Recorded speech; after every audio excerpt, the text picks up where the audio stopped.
Olá, pessoal, tudo bem? Eu sou a professora Michelle Marie, sou especialista em Direito Público, mestre em Direito Constitucional, sou advogada da União, coordenadora da Câmara Nacional de Licitações e Contratos da Consultoria Geral da União, da Advocacia Geral da União e membro da Câmara Nacional de Convênios, também da Consultoria Geral da União, da AGU. Sou advogada da União desde 2007. Nós vamos tratar aqui nesse módulo sobre as disposições aplicáveis aos contratos administrativos na nova Lei de Licitações e Contratos, a Lei 14.133 de 2021. A parte de contrato é uma parte extremamente importante dentro do regime jurídico, seja o aplicável ao 866, seja o aplicável ao 14.133, seja o aplicável ao pregão, seja o aplicável ao regime diferenciado de contratações da Lei 12.462, o RDC. Então, é uma parte extremamente importante e que depende muito da parte inicial, que é a parte de planejamento da contratação. Então, a gente vai ver aqui desde a parte inicial, que vai tratar do planejamento da contratação, até chegar na parte de execução do contrato, para que a gente possa entender como que esse contrato vai funcionar na prática e a importância dele dentro do regime licitatório, tá?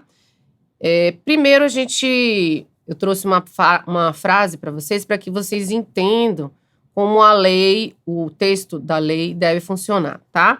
Essa frase é do Lênio Luiz Streck, vem dizendo: direito deve ser compreendido não como uma sucessão de textos com sentidos latentes, textos pré-constituídos, e sim como textos que permanentemente clamam por sentidos. Direito é o que não só a lei manda, mas também o que os juízes interpretam, os advogados argumentam, as partes declaram, os teóricos produzem, os legisladores sancionam ou os doutrinadores criticam. Isso quer dizer o quê, pessoal? Temos um texto de uma nova lei de licitações e contratos. Cabe a nós, que somos advogados, que somos juristas, que são os legisladores, que são os tribunais, seja o judiciário, seja o extrajudicial, como o Tribunal de Contas da União, ou os próprios tribunais de contas dos estados. Cabem a nós fazer a interpretação e ter aí, nos termos da nova lei de licitações e contratos, um verdadeiro marco legal, tá? O que eu quero dizer para os senhores é que a gente interprete a nova lei com o texto da nova lei e não ainda presa ao regime anterior, que seja da 866 ou da 10.520 ou da 12.462, tá? A nova lei trouxe institutos novos, mais avançados em relação ao que tinha na 866, pode não ser muito avançado o que a gente tem agora de exigência na sociedade, até da administração pública complexa. Mas, sim, podemos considerar vários avanços, principalmente na parte aqui de contratos. Então, observem aí que cabem a nós também, aplicadores aí do dia a dia da administração, trazer aí evolução dentro do texto normativo que nos é apresentado, tá? Então, iniciando aqui, o que a gente vai falar aqui na parte de contratos? A gente vai falar da formalização dos contratos, das prerrogativas da administração, da alocação de risco, duração dos contratos, execução dos contratos, recebimento do contrato e pagamento, alteração dos contratos e do preço, garantias, hipóteses de extinção, nulidade dos contratos, meios alternativos de resolução de controvérsias, tá? Essa aí é a parte de contratos administrativos na nova Lei de Licitações e Contratos. Aqui na parte de formalização dos contratos, na parte introdutória, o que eu preciso que vocês entendam? Qual é a divisão que a nova Lei de Licitações e Contratos trouxe? E é uma divisão didática, tá? Então, estejam abertos à leitura do texto da nova Lei de Licitações e Contratos para que vocês entendam o que ela está querendo dizer, tá? Para que ela veio ao mundo jurídico. E aí a divisão dela nos mostra claro que no título 1, ela tem disposições preliminares, então ela vai tratar ali primeiro do âmbito de aplicação da lei. Para quem ela se aplica, quais princípios ela está ali utilizando como primordial, definições, e nessa parte também tem a parte que ela trouxe aí de agentes públicos, né? Ela deu uma ênfase grande nessa parte de agente público, então ela faz referência expressa à necessidade em ser observada, à gestão por competências. Ela diz qual o papel do agente de contratação e equipe de apoio desse agente de contratação. E ela possibilita aí a defesa pela advocacia pública dos agentes públicos. Tudo isso ela traz aí já de início e já mostra que veio aí uma parte inovadora que não tinha tão clara e expressa, pelo menos, no regime anterior, tá? Então, quando eu for falar de microsistemas aqui, microsistema jurídico da 866, da 10.520 e da 462 são regimes anteriores. Microsistema jurídico da nova lei de licitações e contratos é da 1433 de 2021, tá?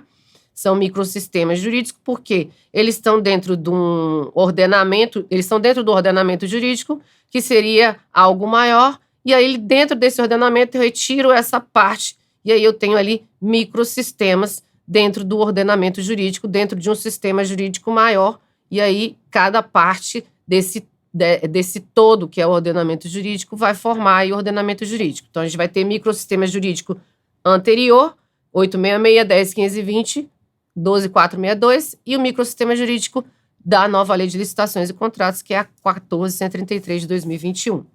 No título 2, ela vai tratar expressamente das licitações. Então veja que a nova lei se preocupou em trazer delimitadas as partes que ela vai tratar e de que modo ela vai tratar. No título 2, ela vai entrar no processo licitatório em si.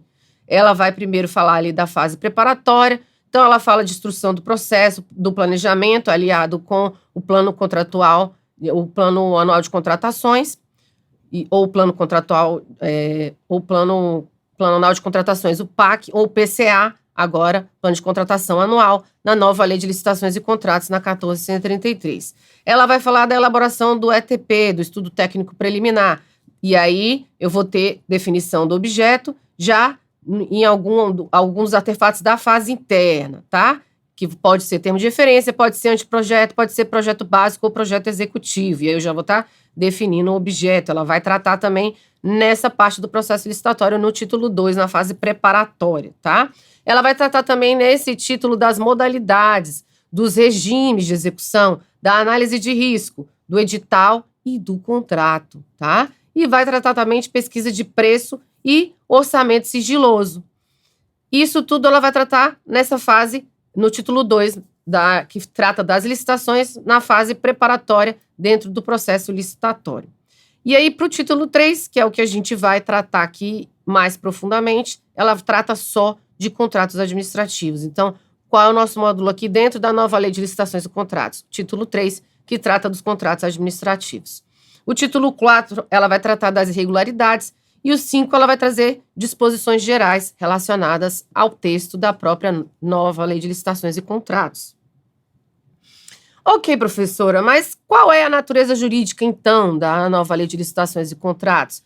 E quando eu falo de natureza jurídica, eu estou querendo dizer o quê? Que eu estou identificando, fazendo uma identificação dos elementos e aferindo os elementos constitutivos fundamentais dessa nova lei de licitações e contratos. E aí, quando a gente lê toda ela e a gente entende o que ela está querendo ali passar, que mensagem ela quer passar, e sistematiza todos os artigos que compõem ali o texto normativo, a gente entende que o elemento constitutivo fundamental dela está no artigo 11, tá?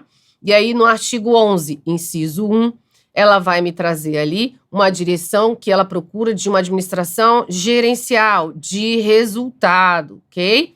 Ela sai de uma administração burocrática para tentar chegar numa administração gerencial, que me traga resultado.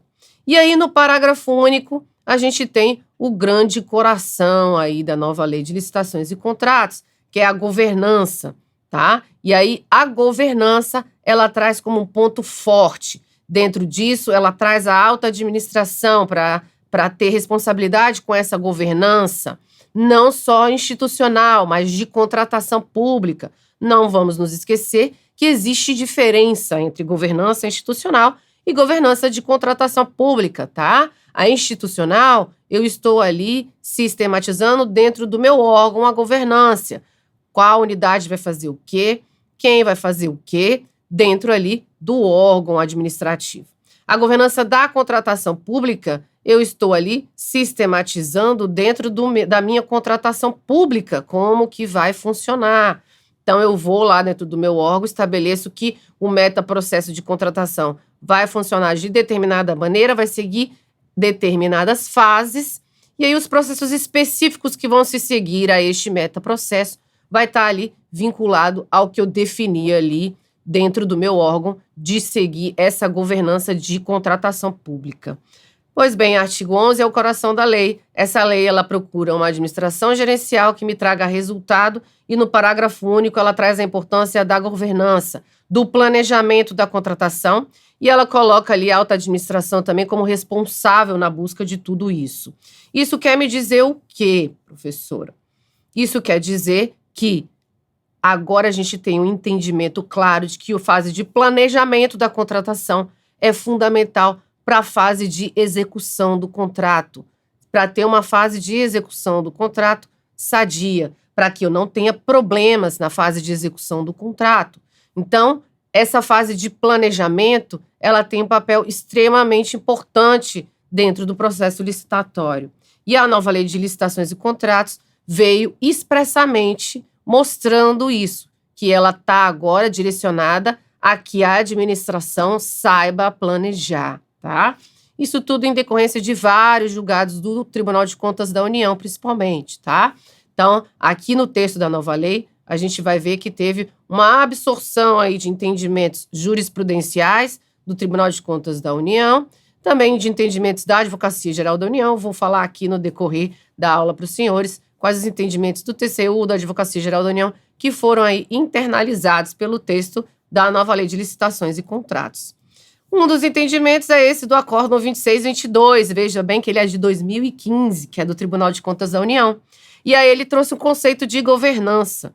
Ele traz lá a governança como conjunto de diretrizes, estruturas organizacionais, processos e mecanismos de controle que visam assegurar que as decisões e ações relativas à gestão das aquisições estejam alinhadas às necessidades da organização e vai contribuir para o alcance das suas metas, das metas da organização. Aqui ele trouxe um conceito de governança institucional, tá? E aí a gente vai ter um conceito de governança das contratações públicas dentro da portaria 8678, que é 19 de julho de 2021. Lá no artigo 2º, no inciso 3, ele traz conjunto de mecanismos de liderança, estratégia e controle postos em prática para avaliar, direcionar e monitorar a atuação da gestão das contratações públicas, visando agregar valor ao negócio do órgão ou entidade, contribuir para o alcance dos objetivos com riscos aceitáveis. Isso aí foi a definição que a portaria 8678, que é da SEGES, tá? Secretaria de Gestão, que agora é do Ministério da Gestão e Inovação em Serviços Públicos. É uma portaria de 19 de julho de 2021, é bem recente, e trouxe esse conceito de governança das contratações públicas. No artigo 2º, inciso 1, ele traz ali o que é alta administração. E o que é alta administração? Gestores que integram o nível executivo do órgão ou da entidade com poderes para estabelecer as políticas, os objetivos e conduzir a implementação da estratégia para cumprir a missão da organização, tá? Então, quando ele coloca ali gestores que entregam o nível executivo do órgão ou da entidade, eu posso estabelecer ali numa norma interna que pode ser um secretário executivo, por exemplo, dentro de um ministério. Pode ser até mesmo um ministro, tá? Dentro do Estado pode ser um secretário de Estado. Então, depende aí da normatização interna de cada órgão. Bom, professora, como que a gente vai chegar aí, qual é a linha do tempo do processo licitatório para a gente chegar aí no contrato? Então, a gente tem uma linha do tempo que seria, primeiro eu vou lá enquanto administração, vejo minha necessidade de negócio, que necessidade eu tenho? E aí eu vou chamar isso de uma primeira fase de insumo.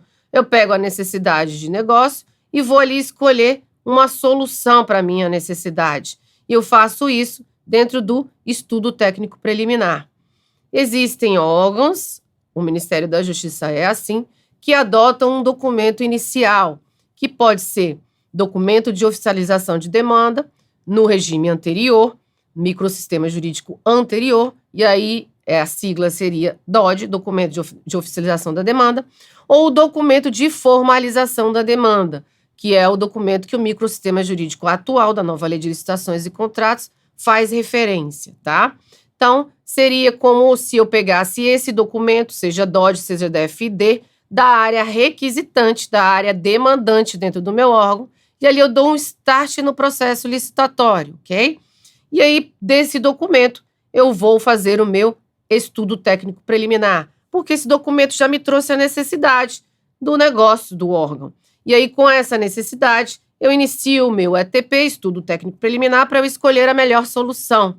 E escolhida a melhor solução, eu vou definir o meu objeto de forma clara, precisa. Eu vou fazer isso em qual artefato dentro do processo licitatório? Pode ser o anteprojeto, pode ser termo de referência, pode ser projeto básico. Não são a mesma coisa, tá? As definições todas estão lá no artigo 6º. O anteprojeto, por exemplo, ele é utilizado quando eu adoto contratação integrada, que é um regime de execução contratual, ok? Bom, defini o meu objeto por meio do artefato específico para tanto, seja anteprojeto, seja termo de referência ou projeto básico, eu vou ter o meu edital. Publico o meu edital e aí do edital eu vou ter o quê? Execução do contrato. Tá aí a linha do tempo traçada para os senhores, para que os senhores tenham em mente como que a gente chegou aqui na execução do contrato, ok? Lá na fase do DOD, ou do DFD, do ETP, na fase de confecção dos artefatos da fase interna, até a chegada ali do edital, eu posso chamar o quê? De fase interna do processo licitatório. Publiquei o edital, ele inaugura a fase externa do processo licitatório. Eu vou fazer a seleção, eu vou fazer o que eu chamo de seleção do fornecedor. E depois eu tenho a fase de execução contratual, depois que eu assinei o contrato. Todas as contratações, inclusive as contratações diretas e adesões a atas de preço, devem ser precedidas de planejamento adequado, formalizado no processo de contratação e, quando for o caso, incorporado ao termo de referência ou projeto básico, tá? Isso aí são para todas.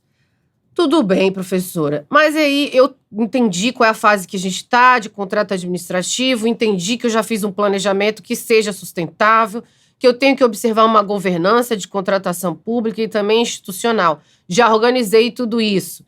E aí, então, a gente vai entrar profundamente agora na nossa fase de formalização dos contratos, tá? Essa pequena introdução inicial foi para que vocês verificassem aí o quanto é importante para a fase de execução do contrato, a fase de planejamento, tá bom? Isso foi o que o TCU veio ao longo dos anos, do tempo, tentando demonstrar que a administração não fazia um bom planejamento. E a nova lei de licitações e contratos veio para que esse quadro mude, tá? Para alterar aí, de certa forma, a cultura no planejamento das contratações públicas. Bom, qual a definição que a gente pode dar para contrato administrativo? Ele é um ajuste de vontade entre particulares e administração pública. Ele vai definir as cláusulas relacionadas ao contrato. Aí, se eu tiver uma exigência pela lei, como eu tenho aqui na nova lei de licitações e contratos, no artigo 92, eu vou chamar aí de cláusulas específicas, porque são exigidas pela lei, tá? E aqui, para quem adota a linha de que contrato administrativo ele não é ato administrativo, a gente segue uma direção de que o privado ele tem liberdade de escolha, ele tem autonomia de vontade na formação do ato jurídico, ok? Então, quando eu abro ali a minha fase externa, quando eu publico o meu edital para selecionar fornecedor, o contratado, o licitante, o contratado é só depois da formalização do contrato, o licitante vem ali participar do torneio licitatório, porque ele quer, por vontade própria. Então, ele tem liberdade de escolha. Como ele tem autonomia de vontade na formação do ato jurídico, para quem segue essa linha doutrinária, contrato administrativo não seria ato administrativo, tá? E ele tem uma outra característica também, o contrato ele é mutável, tá? E a gente vai ver que houve uma evolução aqui na nova lei de licitações e contratos para essa mutabilidade do contrato, para essa alteração do contrato, ok? Contratação, então, ela tem como objetivo o quê? Lá pelo artigo 3º da portaria 8678 de 2021, a gente vai ver que ela tem como objetivo assegurar a seleção da proposta apta a gerar o resultado de contratação mais vantajoso para a administração pública.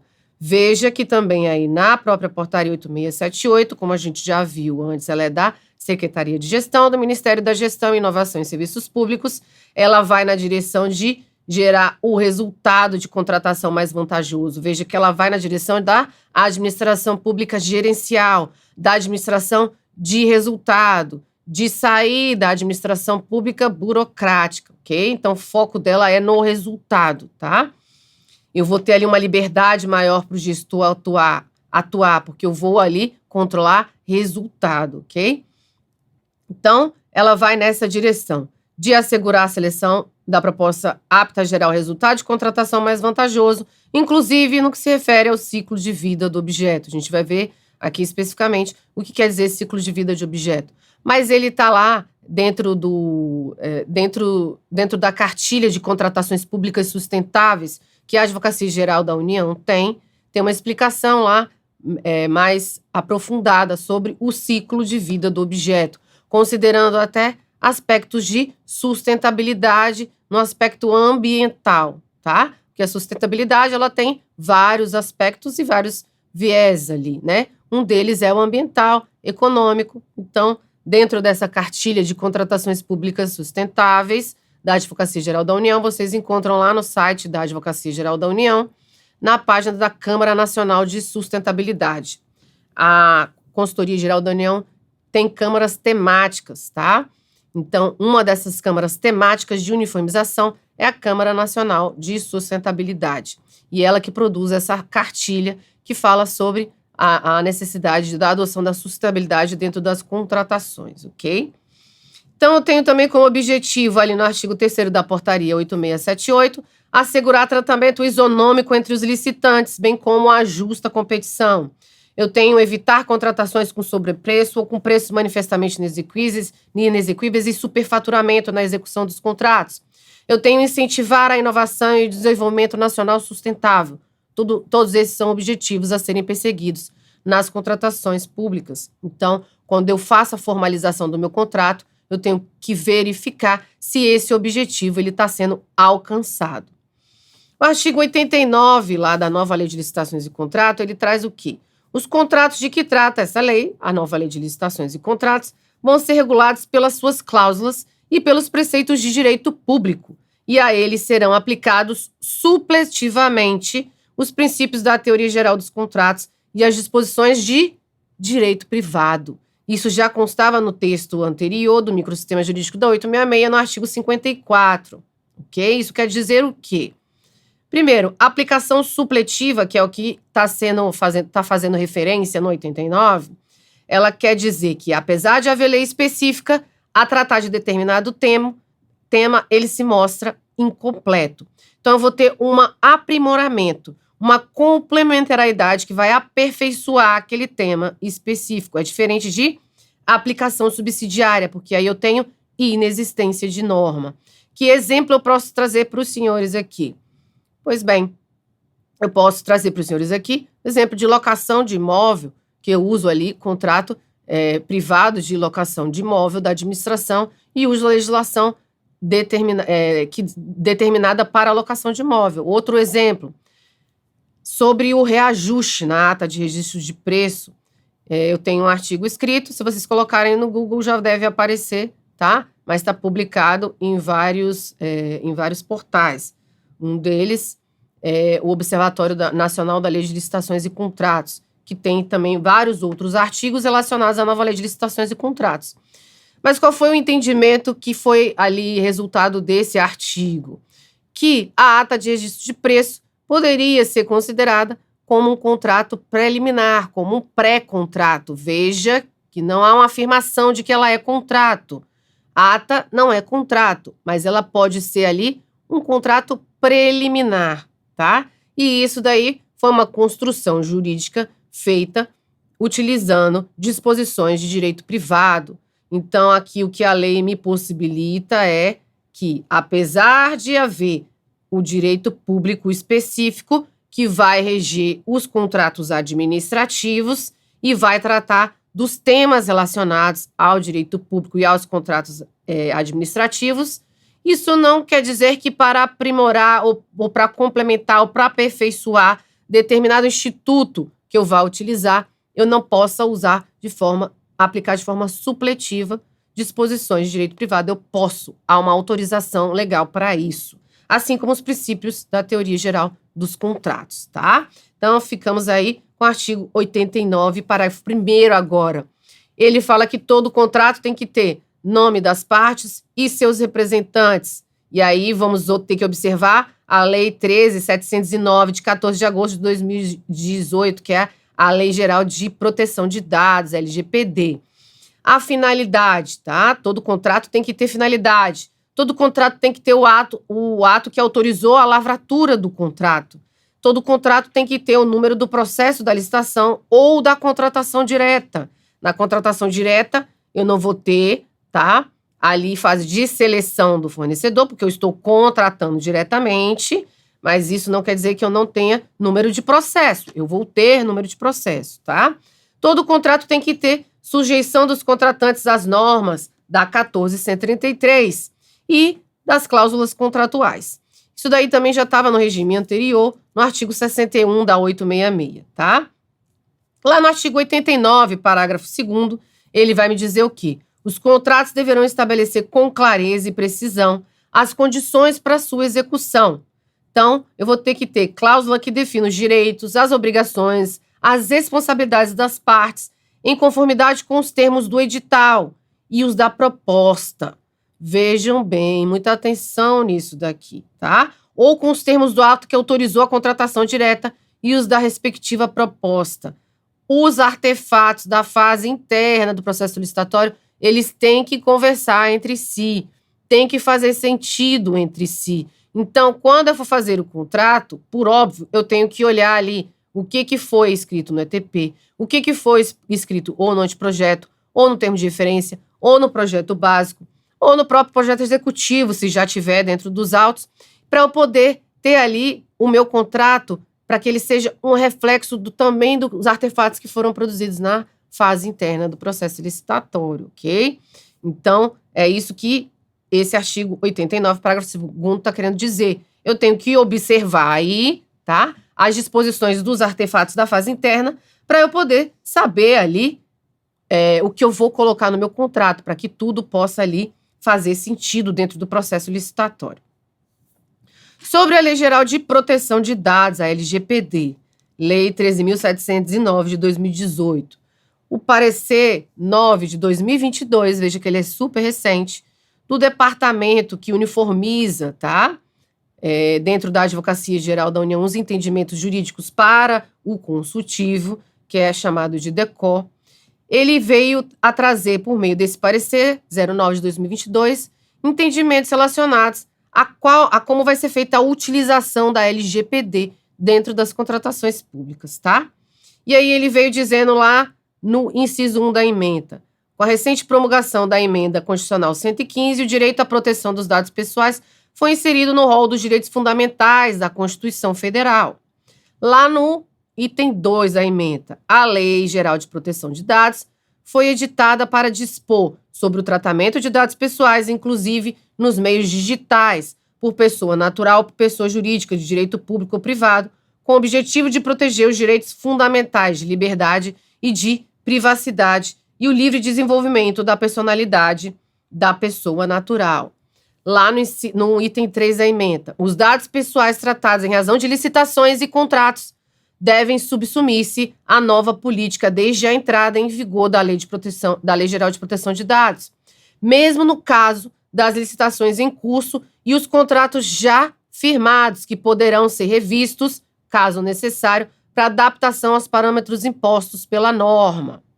Então, muita atenção aqui, tá? Os contratos que, inclusive, tiverem em curso. Então, o que eu recomendo? Quando dá necessidade de aditivar um contrato, seja ali verificado se é necessário você inserir cláusulas ali relacionadas à Lei Geral de Proteção de Dados, tá? O item 4 da emenda, o tratamento de dados pessoais pelas pessoas jurídicas de direito público deve guardar compatibilidade com a finalidade específica informada ao titular para o fornecimento dos dados. O item 5 da ementa. O tratamento dos dados pessoais, no caso, poderá ocorrer se houver consentimento do titular do direito para o cumprimento de obrigação legal para a execução de contrato ou de procedimentos preliminares relacionados ao contrato do qual seja parte o titular. E também na hipótese de uso compartilhado de dados necessários à execução de políticas públicas previstas em lei e regulamentos ou respaldadas em contratos, convênios ou instrumentos congêneres. E aí, aqui no parecer 004 de 2022, que aqui já é da Câmara Nacional de Modelos de Licitações e Contratos, da Advocacia Geral da União, essa Câmara Nacional de Modelos de Licitações e Contratos é a Câmara temática que que confecciona os modelos da Advocacia Geral da União, tá? Esse parecer veio dizendo o quê? No item 4 da ementa. Pode ser exigida a declaração da contratada de que seu pessoal cumpre adequadamente a Lei Geral de Proteção de Dados. Todavia, caso se entenda necessário que seus empregados firmem declaração individual de que cumpre essa lei, pode-se usar como sugestão, e aí tem um modelo lá no parecer como sugestão de utilização, se for utilizada a declaração individual de empregados, tá? Mas eu posso exigir declaração da contratada, de uma forma mais genérica, de que o pessoal dela cumpre adequadamente a Lei Geral de Proteção de Dados. No item 5 da ementa, entende-se possível a exigência de uma declaração que dê conta da adaptação da licitante ou contratada aos termos da Lei Geral de Proteção de Dados, inclusive no que se refere ao conhecimento necessário dos empregados para o cumprimento dos deveres da lei. No item 6, é possível que a administração realize diligências para aferir o cumprimento da Lei Geral de Proteção de Dados pela licitante ou pela contratada. E no item 8, com relação às minutas, recomenda-se a supressão de números de documentos pessoais, ou seja, na prática, quando eu tenho ali no preâmbulo da minuta referência a alguma autoridade da alta administração, por exemplo, a matrícula funcional dele já vai fazer jus ali à identificação. Eu não preciso colocar documento pessoal, como, por exemplo, identidade ou CPF, tá? Notadamente nos contratos, bem como de exigência de atestados de antecedentes criminais, uma vez que a possibilidade dessa exigência é excepcional. Então, fica aí a atenção para a necessidade de observar a Lei Geral de Proteção de Dados dentro da contratação pública, tá? E aí, no item 6, ele vai: os atos da administração são regidos pelo princípio da publicidade. Assim, os agentes de tratamento devem adotar medidas de segurança, técnicas e administrativa aptas a proteger os dados pessoais de acessos não autorizados e de situações acidentais ou ilícitas de destruição, perda, alteração, comunicação ou qualquer forma de tratamento inadequado ou ilícito. Isso é obrigação da administração pública. Lá no item 7, há necessidade de manutenção dos dados fornecidos pelos licitantes não contratados e pelo contratado após o encerramento do contrato, visando o cumprimento de obrigação legal, ok?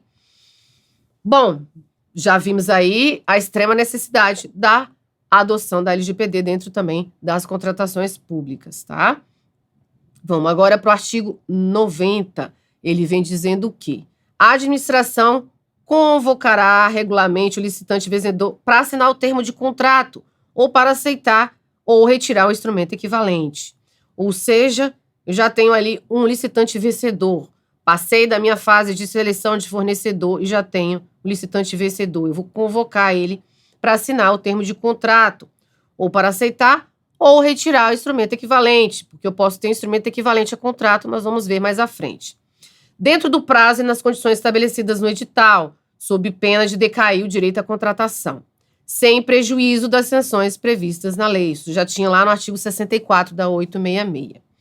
Qual é esse prazo de convocação? Ele pode ser prorrogado? O prazo de convocação pode ser prorrogado uma vez, por igual período, mediante solicitação da parte, durante o seu transcurso, devidamente justificada e desde que o motivo apresentado seja aceito pela administração. É bom que eu defina no meu edital qual é esse prazo, tá? De convocação do licitante para assinar o termo de contrato ou para aceitar ou retirar o instrumento equivalente, tá?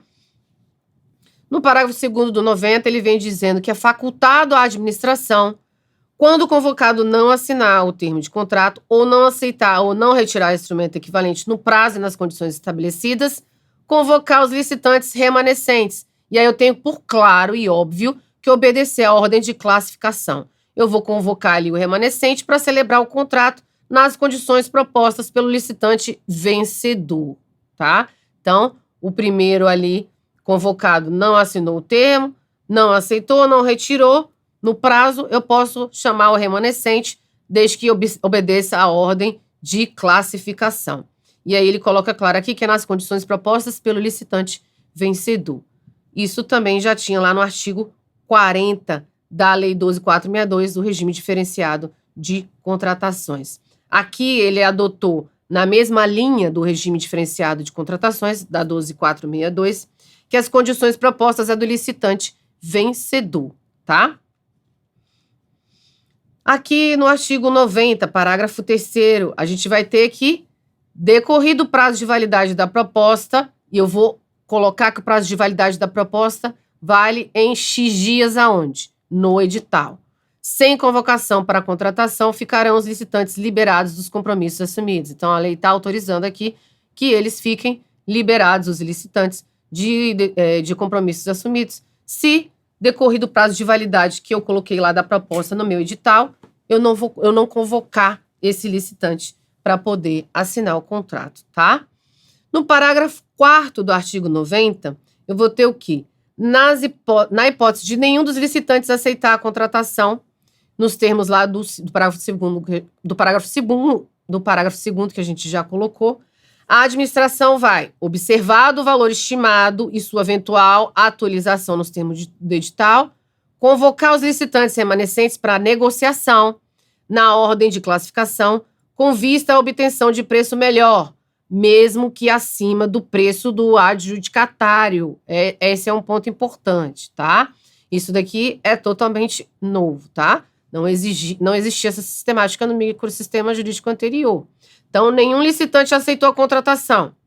Nos termos do que eu coloquei lá no parágrafo 2º, a administração vai observar o valor que ela estimou na fase interna e eventual atualização que esteja prevista no edital. Ela vai convocar os licitantes remanescentes para negociar. E aí eu vou obedecer à ordem de classificação para fazer essa negociação. Para quê? Para que eu possa obter um preço melhor. E esse preço vai ser melhor, vai ser considerado melhor, mesmo se ele for acima do preço do adjudicatário, tá? E no 2, adjudicar e celebrar o contrato nas condições ofertadas pelo licitante remanescente, atendida a ordem classificatória, quando frustrada a negociação de melhor condição. Então, aqui a gente vê uma direção do quê? Do texto legal. Uma direção para que a gente não tenha ali perdido todo aquele processo licitatório que foi feito, tá? Então, aqui ela me dá condição de, primeiro, abrir uma negociação aí, obedecendo a ordem de classificação, para tentar obter esse melhor preço. Se mesmo assim eu não conseguir, ela me dá a possibilidade ainda de adjudicar e celebrar o contrato nas condições do licitante remanescente, quando eu não conseguir aí, por meio dessa negociação, uma melhor condição. Só observem, mais uma vez, que essa hipótese é se nenhum dos licitantes aceitar a contratação, nos termos do que a gente tinha visto no parágrafo 2º, que fala ali nas condições propostas pelo licitante vencedor, tá? No parágrafo 5º do 90, ele traz que a recusa injustificada do adjudicatário em assinar o contrato ou aceitar ou retirar o instrumento equivalente no prazo que eu estabeleci no meu edital, vai caracterizar o quê? Descumprimento total da obrigação. E qual é o resultado para ele? Vai se sujeitar às penalidades legalmente estabelecidas e à imediata perda da garantia de proposta em favor do órgão ou da entidade licitante. É isso daí que ele vai sofrer de sanção. Está lá na parte das irregularidades da nova lei de licitações e contratos. Só que ele traz no parágrafo 6º que a regra que eu acabei de dizer não vai se aplicar aos licitantes remanescentes que tenham sido convocados na forma que a gente acabou de ver, tá? Então, essa regra do parágrafo 5º não teria, por óbvio, que ser aplicada a esse tipo de licitante remanescente. Por quê? porque ali eu já estou numa outra rodada ali de negociação para que eu não possa perder ali o processo licitatório e toda a licitação, todo o custo transacional do processo licitatório, da fase interna, da confecção dos artefatos. Então, aqui é uma tentativa de não perder aí tudo o que foi esse trabalho feito aí pela administração, tá? Então, aqui por isso que ele tira aí do remanescente aí esse sancionamento aí do parágrafo 5º.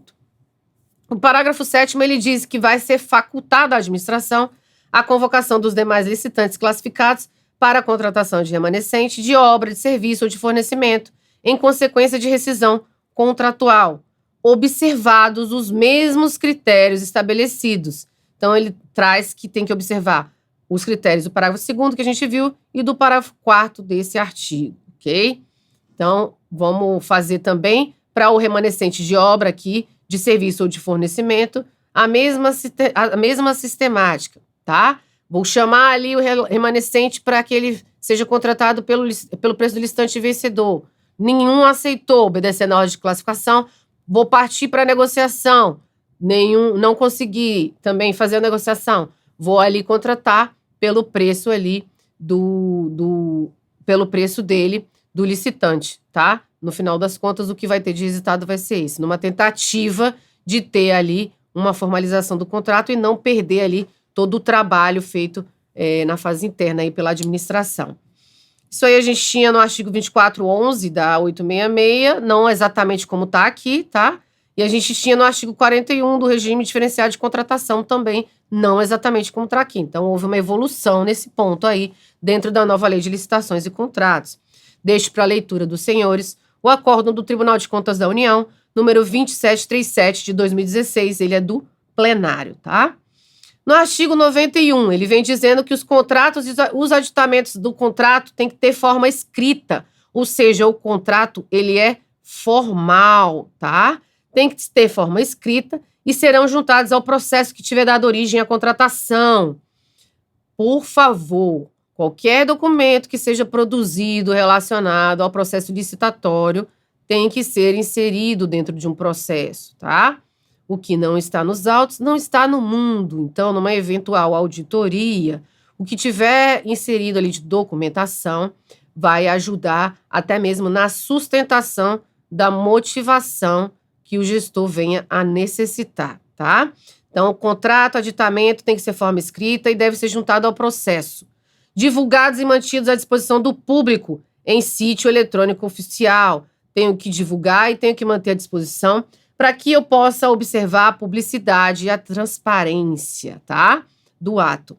No artigo 91, parágrafo 2º, contratos relativos a direitos reais sobre imóveis também vão ser formais e vão ser formalizados por escritura pública. Vai ter que ser lavrado em notas de tabelião, cujo teor deverá ser divulgado e também mantido à disposição do público em sítio eletrônico oficial. Tá bom, professora. Contrato verbal eu posso fazer?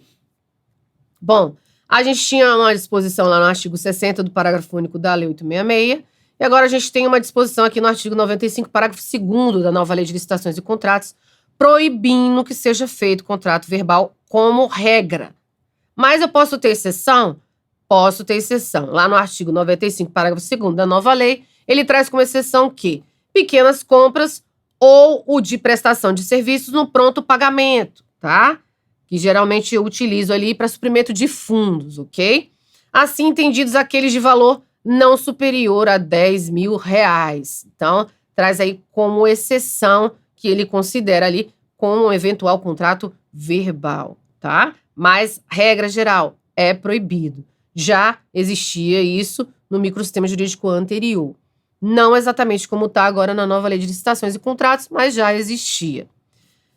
Nós temos também a possibilidade aí, discussões atuais de contratos incompletos, né? E aí, contratos incompletos, a relação contratual pode ser sempre antevista, né? O contrato administrativo aberto ou incompleto irá ditar um modelo cuja completude irá ser feita durante sua execução, o que torna o contrato dinâmico. Então, eu tenho ali uma impossibilidade de antecipar, de identificar e de descrever respostas ótimas aos eventos futuros no momento da contratação. Então, eu vou, durante ali a execução desse contrato, vou complementando este contrato de acordo com o que vai me trazendo de necessidade ali de complementação dentro desse contrato, tá? E aí ele vai ser ali um contrato considerado dinâmico, tá? É necessário que sejam observadas aí algumas nuances, como a boa-fé das partes, por exemplo, né? E também o pacta ali sunt servanda, que quer dizer o quê? As disposições do contrato, elas devem ser cumpridas, tá? Mas existe hoje em dia a adoção e possibilidade de contratos incompletos. Beleza, professor. Os contratos administrativos, eles têm cláusulas necessárias, que são ali as específicas, que devem ser adotadas dentro do contrato? Tem cláusulas necessárias, e a gente já falou isso aqui um pouco antes. Tá lá no 92. Quais são as nuances que a gente pode considerar dentro dos contratos administrativos, tá? Primeira, antes de formalizar ou prorrogar o prazo de vigência do contrato, a administração tem que verificar a regularidade fiscal antes de formalizar ou de prorrogar o prazo de vigência do contrato. Eu vou verificar por meio de certidões. Quais são essas? Certidão do SEIS, da Sinep, da certidão negativa de inidoneidade, de impedimento e débitos trabalhistas. Isso está no artigo 91, parágrafo 4º. O contrato administrativo, ele também admite a forma eletrônica na celebração de contratos e de termos aditivos. Isso é uma inovação dentro do microsistema jurídico da nova lei. Eu tenho aí a admissão de forma eletrônica na celebração de contratos, tá? Na forma do regulamento, tá no artigo 91, parágrafo 3º. Então, ali uma exigência de regulamento para adotar a forma eletrônica aí na celebração de contratos, mas há uma possibilidade aí já pelo texto normativo. Admitida a manutenção em sigilo de contratos e de termos aditivos, quando eu tiver segurança da sociedade e do Estado. Está no artigo 91, parágrafo 1º, tá? Deve conter cláusula que estabeleça o índice de reajustamento de preço. Isso é importantíssimo, tá? Ter dentro do contrato. Então, independentemente do prazo de duração, tem que ter cláusula que estabeleça o índice de reajustamento do preço, com data base vinculada à data do orçamento estimado. Pode ser estabelecido mais de um índice específico ou setorial, tá? Setorial, por exemplo, construção civil, ok? Artigo 92, parágrafo 3º, vai me trazendo essa exigência dentro do texto normativo. Deve conter cláusula que declare competente o foro da sede da administração para dirimir qualquer questão contratual, inclusive domiciliadas no exterior. Tem algumas exceções, tá lá no artigo 92, parágrafo 1º, tá? O artigo 92, parágrafo 2º, ele traz o quê? De acordo com o objeto, o contrato vai conter cláusula que preveja período antecedente à expedição da ordem de serviço para verificação de pendências. Isso quer me dizer o que na prática? Se eu tiver necessidade de liberação diária ou adoção de qualquer outra providência cabível para a regularidade do início da execução contratual. Então, eu vou aqui, antes, no período antecedente à expedição da ordem de serviço, verificar essas pendências, tá? É isso que está querendo me dizer aqui o 92, parágrafo 4º. 92, parágrafo 5º. Nos contratos de obra e serviços de engenharia, sempre que compatível com o regime de execução. Quais são esses regimes de execução, professor? Artigo 46 do texto normativo. Pode ser empreitada por preço unitário, empreitada por preço global, empreitada integral, contratação por tarefa, contratação integrada, contratação semi-integrada, fornecimento e prestação de serviços associados. Todos esses regimes estão previstos no 43. Então, nos contratos de obra e serviço de engenharia, sempre que compatível com o regime de execução, a medição será mensal, ou seja, como a lei já traz essa necessidade no próprio texto normativo, eu já sou obrigada a colocar isso como cláusula no contrato. Ela vai ser estabelecida como cláusula específica, tá? Artigo 92, parágrafo 6º. Nos contratos para serviços contínuos, com regime de dedicação exclusiva de mão de obra ou com predominância de mão de obra, o prazo para resposta ao pedido de repactuação de preços, olha só, não existia isso no microsistema anterior, ok? Então, ele traz agora um prazo para resposta da administração. para pedido de repactuação de preços dentro dos contratos que a gente chama demo, de mão de obra exclusiva, dedicação exclusiva de mão de obra, por isso que é demo. Ele coloca como prazo preferencial de 1 mês, vai contar de quando? Da data do fornecimento da documentação prevista. Que documentação é essa? Está no parágrafo 6º do artigo 135. A documentação é solicitação do contratado para o pedido de repactuação, demonstração analítica da variação dos custos, apresentação da planilha de custos de formação de preços ou novo acordo, convenção ou sentença normativa que fundamenta a repactuação. O importante que se tenha em mente é que eu tenho agora um prazo previsto no texto normativo para a resposta da administração. Isso também tem que constar expresso, não só no edital, mas no contrato, ok? Lá no artigo 93, ele vem dizendo que nas contratações de projeto ou de serviços técnicos especializados, inclusive daqueles que contemplem o desenvolvimento de programas e aplicações de internet para computadores, máquinas, equipamentos, dispositivos de tratamento de comunicação da informação, software, e a respectiva documentação técnica associada, o autor deverá ceder todos os direitos patrimoniais a eles relativos para a administração, hipótese em que poderão ser livremente utilizados e alterados por ela em outras ocasiões, sem necessidade de nova autorização de seu autor. Isso já existia no artigo 111 da 866.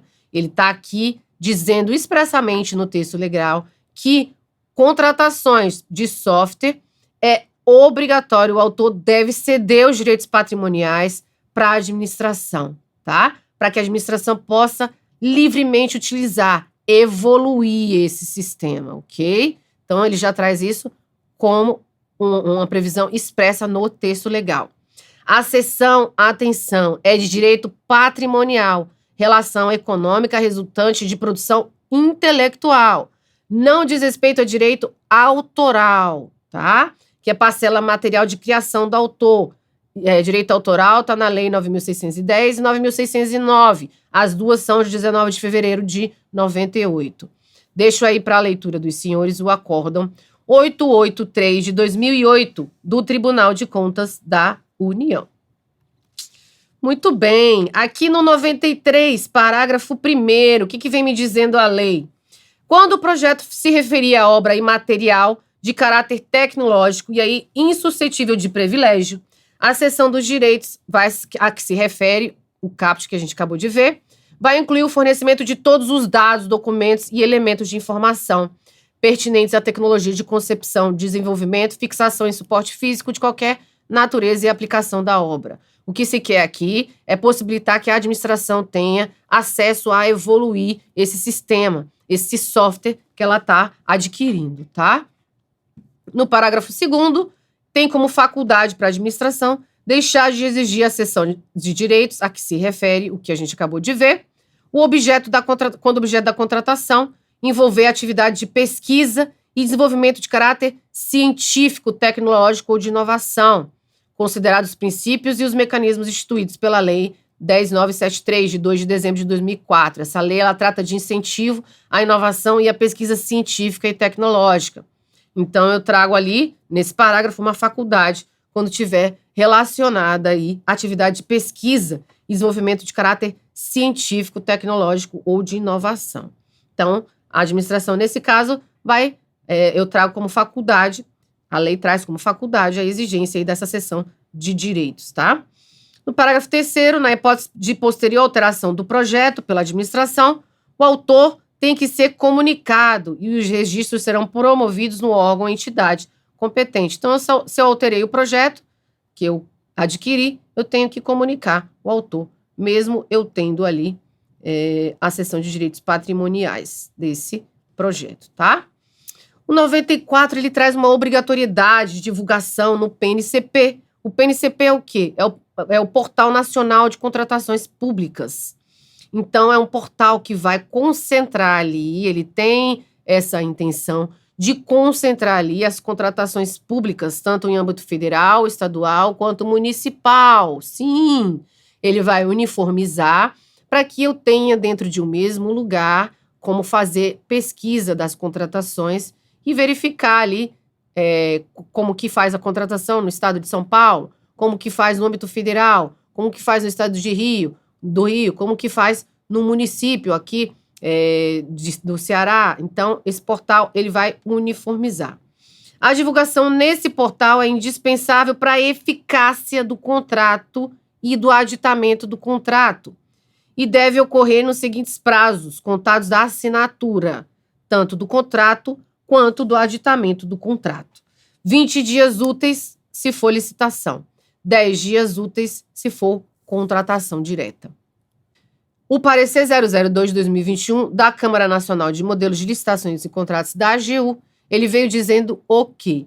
Que só poderia ser utilizado determinado instituto previsto dentro da nova lei de licitações e contratos, como, por exemplo, o sistema de registro de preço, se houvesse regulamentação desse instituto, ok? Então, a partir do momento que eu tenho aí as regulamentações, foram previstas inicialmente aí em torno de 62 regulamentações a serem emitidas pela Secretaria de Gestão do, então, agora, Ministério da Gestão, Inovação e Serviços Públicos, e a partir do momento que vai havendo essas regulamentações, eu posso ali ir utilizando institutos da nova lei de licitações e contratos. Isso é o que veio dizendo, objetivamente falando, o parecer 2 de 2021 da Câmara Nacional de Modelos de Licitações e Contratos da Advocacia Geral da União. Pode ser encontrado também lá no site da Advocacia Geral da União. Na tomada de conta 008-967 de 2021 do Tribunal de Contas da União, a gente teve uma consulta, tá? Então, essa consulta gerou o acórdão 2458 de 2021 do plenário do Tribunal de Contas da União. E essa consulta, ela foi numa linha inversa do que dizia o parecer, no seguinte sentido, dizendo que eu poderia adotar para publicidade do ato, por exemplo, o Diário Oficial da União, e não necessariamente a divulgação no Portal Nacional de Contratações, ok? Por quê? Porque esse parecer ele também foi numa linha de que, como o 94 fala que a divulgação no portal é condição indispensável para a eficácia do contrato, como eu não tinha o Portal Nacional de Contratações Públicas, nesse parecer foi entendido que eu não teria ali como utilizar a nova lei de contratações, de licitações e contrato, 1433. Por quê? Porque ele vinha me dizendo ali que a condição era indispensável para a eficácia, era a publicação nesse portal. Então, se eu não tinha um portal, eu não poderia ali utilizar. Hoje o portal já existe, não existe na sua plenitude, tá? Mas ele existe. E aí eu já estou adotando para certos tipos de contratações. E assim que a gente tiver a publicação do decreto que vai regulamentar o sistema de registro de preço, com certeza essa utilização vai ser mais ampla, né? Mas isso daí foi o entendimento que teve no parecer. Então, ele teve entendimento na direção de que, inicialmente, quando não existia o portal, não poderia adotar, tá? Institutos da nova lei de licitações e contratos, porque eu não tinha o portal, e aí o portal é condição para a eficácia do contrato. Então, se ele é condição para a eficácia do contrato, ele não existe, eu não poderia adotar. Mas ele tinha também o entendimento de que eu só poderia adotar os institutos da nova lei se eu tivesse regulamentação para tanto, tá? E aí, a consulta no TCU entendeu que não, eu poderia adotar também para publicidade do ato, por exemplo, o Diário Oficial da União. Fica aí para quem quiser intensificar o estudo nesse ponto, tá? Bom, lá no artigo 94, parágrafo 1º, ele traz que o contrato celebrado em caso de urgência vai ter eficácia a partir da assinatura e deve ser publicado nos prazos anteriores. Os prazos anteriores são 20 dias úteis se for licitação, 10 dias úteis se for contratação direta. Mas eles vão ser publicados nesses prazos anteriores, tá?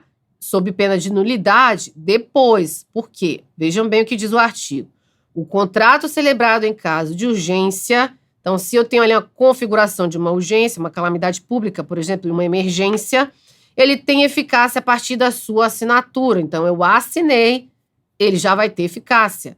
Não necessariamente eu vou ter a publicação desse contrato, tá? Porque eu estou numa situação de emergência, de calamidade pública. Situações excepcionais devem ter tratamento excepcional e não tratamento comum a ser dado por uma situação normal. Então, por isso, ele traz essa regra aí de exceção. Então, eu estou ali no meu caso de urgência e eu assino o contrato, ele tem eficácia na data da assinatura, mas eu tenho que publicar ele, tá?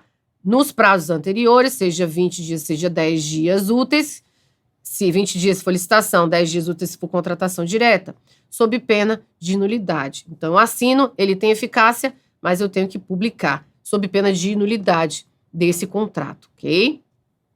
No parágrafo 2º, a gente tem a divulgação no Portal Nacional de Compras Públicas, quando referente à contratação de profissional do setor artístico por inexigibilidade, deve identificar.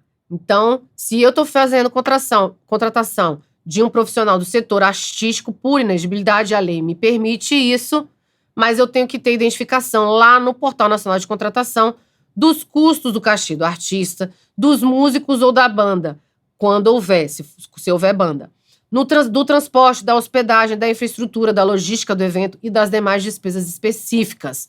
Isso a lei traz como inovação, tá? Para que a lei traz isso? Para que eu possa dar publicidade para o ato, para que eu possa dar não só publicidade, transparência, tá bom? Para eu ter um controle da sociedade, para que eu tenha aí um parâmetro de comparação, até mesmo de preços que são praticados dentro desse setor específico de contratação no setor artístico, porque eu estou ali identificando os custos do cachê do artista. Então, eu vou ter um parâmetro ali para verificar aí que preço também eu vou poder cobrar, nesse sentido que a lei traz para a gente, tá?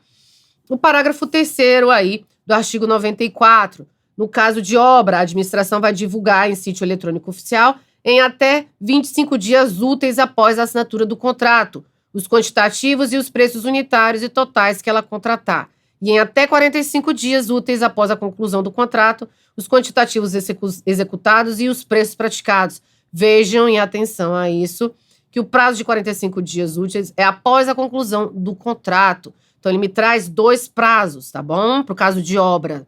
Eu vou, no caso de obra, divulgar em sítio em até 25 dias úteis após a assinatura do contrato, os quantitativos e os preços totais que contratar, e depois, após a conclusão do contrato, em até 45 dias úteis, os quantitativos executados e os preços praticados, ok? Professora, você disse que o contrato administrativo ele poderia ser substituído. Como que é essa substituição e pelo que ele pode ser substituído? Ali a gente tem a possibilidade de substituição no artigo 95 da nova Lei de Licitações e Contratos. Eu tenho a possibilidade na dispensa de licitação em razão do valor. Eu tenho a possibilidade nas compras com entrega imediata e integral dos bens, desde que eu não tenha obrigação futura. E incluo nessa obrigação futura a assistência técnica. E aqui vai ser independente do valor. Então, acompanhe. Contrato administrativo pode ser substituído? Pode. O artigo 95 autoriza. Na dispensa de licitação em razão do valor. Ok. Independentemente do valor, nas compras com entrega, que forem consideradas com entrega imediata e integral dos bens, mas não pode ter obrigação futura. E dentro dessa obrigação futura está incluída a assistência técnica. Se tiver assistência técnica, não posso fazer a substituição, ok? Quais os instrumentos que podem substituir aí o contrato? Carta-contrato, nota de empenho de despesa, autorização de compra, ordem de execução de serviço. A lei trouxe aí essas 4 possibilidades. E aí eu vou aplicar, prestem muito bem atenção nisso. Quando eu substituo o contrato por algum desses institutos, eu vou aplicar o 92, que me traz lá as cláusulas obrigatórias no que for aplicável, ok? Então, vou verificar de acordo com o meu objeto o que é aplicável e vou considerar ali cláusulas do 92 também dentro dos institutos que estão substituindo o contrato administrativo, tá? Bom, a gente viu toda a parte aqui, até agora de formalização do contrato. A gente entendeu que a gente está aqui dentro de uma contratação que usa o direito público, mas ela pode supletivamente usar disposições do direito privado para institutos que ela precise complementar, que ela precise aprimorar, ok? Mas qual é o grande viés do contrato administrativo? É a prerrogativa que a administração tem, trazida pela a própria lei, tá? Então, as prerrogativas da administração, que estão no artigo 104 da nova lei, e já existiam desde o microsistema jurídico anterior, na 866 estava no artigo 58, ela permite, por exemplo, que a administração possa modificar unilateralmente o contrato, tá? Isso está ali no artigo 124 a 136 da nova Lei de Licitações e Contratos. Então, eu tenho uma adequação ao interesse público e aos direitos do contratado. Eu tenho que ter a necessidade de adequação ao interesse público e aos direitos do contratado. Mas eu posso modificar unilateralmente. Isso quer dizer o quê? Eu posso modificar sem que seja necessário o consentimento do contratado. Porque eu sou a administração e eu tenho uma prerrogativa que já vem me possibilitando no texto legal, tá?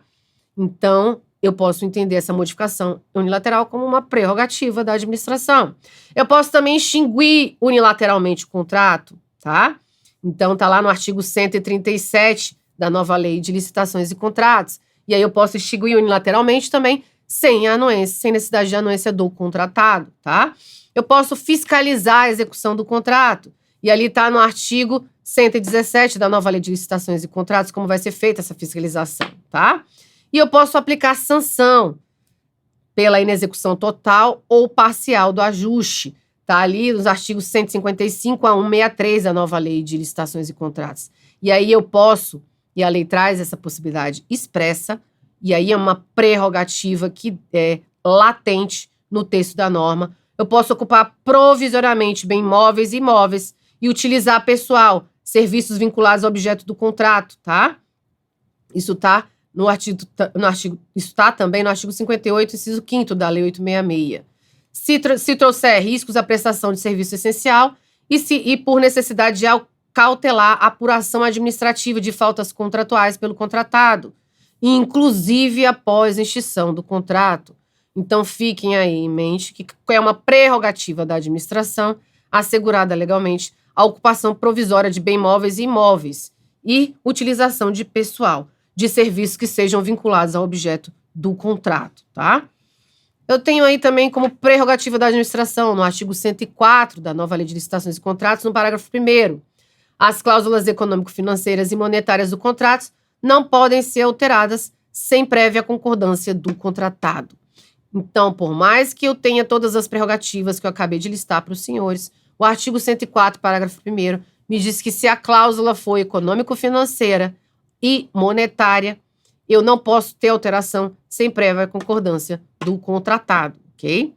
No parágrafo 2º, as cláusulas econômico-financeiras do contrato devem ser revistas para que se mantenha o equilíbrio contratual. Então, se eu tive um desequilíbrio ali no decorrer do contrato e tenho necessidade de alterar a cláusula econômico-financeira do contrato, ela tem que ser revista para que eu mantenha esse equilíbrio contratual.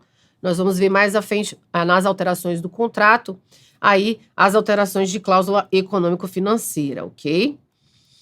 No artigo 103, a gente vai ter a alocação de risco, então a gente fica aí para o próximo módulo, que a gente vai iniciar aí falando sobre a alocação de riscos.